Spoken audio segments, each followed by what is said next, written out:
Material चीजें जो हैं, दुनियावी तौर पे जो हमें मिलता है, वो मिलने के बाद हम फिर भी हमें चाहिए। आप समझ रहे हैं? कितने लोग समझ पा रहे हैं?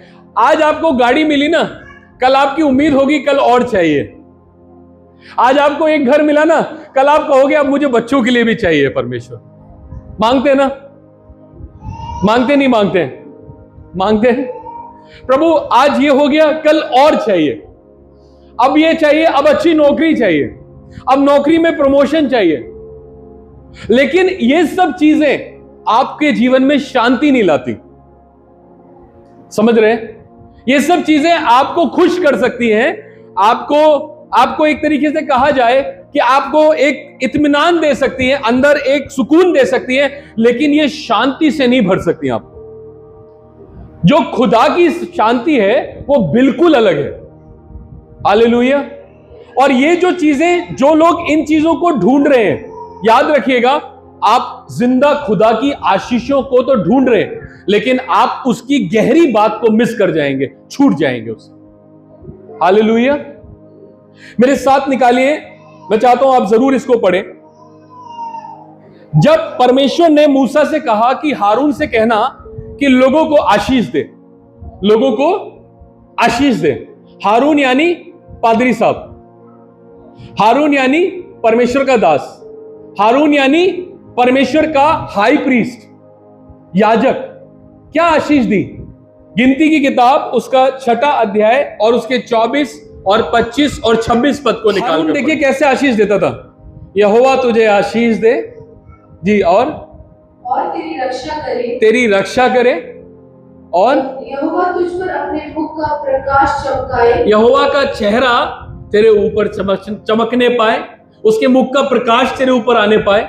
सुनिएगा, ये आशीष है जी। और तुझ पर अनुग्रह करे, और तुझ पर अनुग्रह करे, तुझ पर अपना फेवर भेजे, तुझ पर अपनी करुणा को भेजता रहे, अनुग्रह को भेजता रहे। जिसके तू लायक नहीं है, खुदा तेरे ऊपर देता रहे। सुनिएगा, और आगे, यहोवा अपना मुख तेरी ओर करे, यहोवा अपना मुख तेरी ओर करे, और तुझे शांति दे, और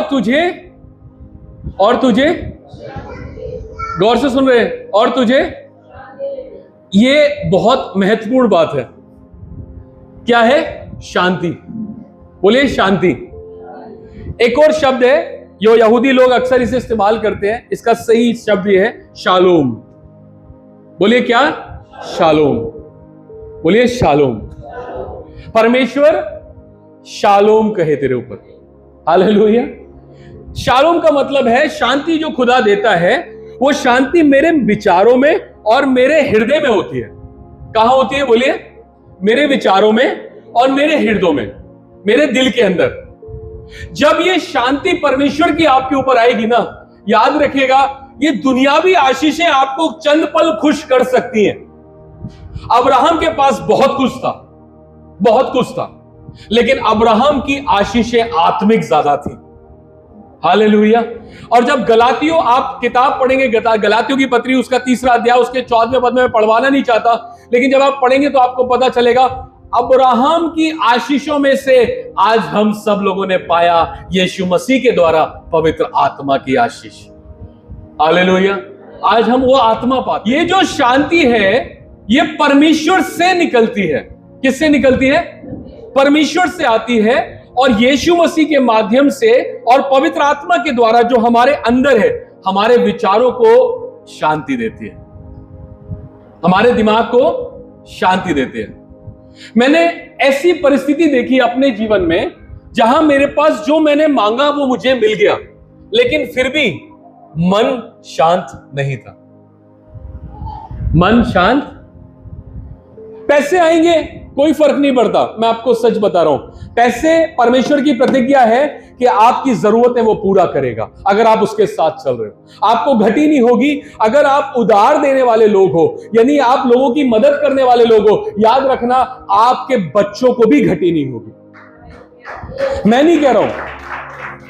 दाऊद कहता है भजन संहिता 37 में, उसने कहा मैंने देखा धर्मी को कि वो उधार देता है लोगों को, बहुत दया करता है लोगों के ऊपर है, और मैंने देखा उसकी पीढ़ियां कभी भी कौड़ियों की मोहताज नहीं मिली। हालेलुया। उसके बच्चे कभी भी कौड़ियों के मोहताज नहीं हुए। शांति दुनियावी चीजों से बिल्कुल अलग है। आज आप दुआ करा लो, हो सकता है आपका धन बढ़ जाए, हो सकता है आपके घर की आर्थिक चीजें सही हो जाएं, लेकिन इस बात की गारंटी नहीं है कि आपके मन में खुदा की शांति है, आपके अंदर पवित्र आत्मा की शांति है, आपके हृदय और आपके विचार में पवित्र आत्मा की शांति है या नहीं है।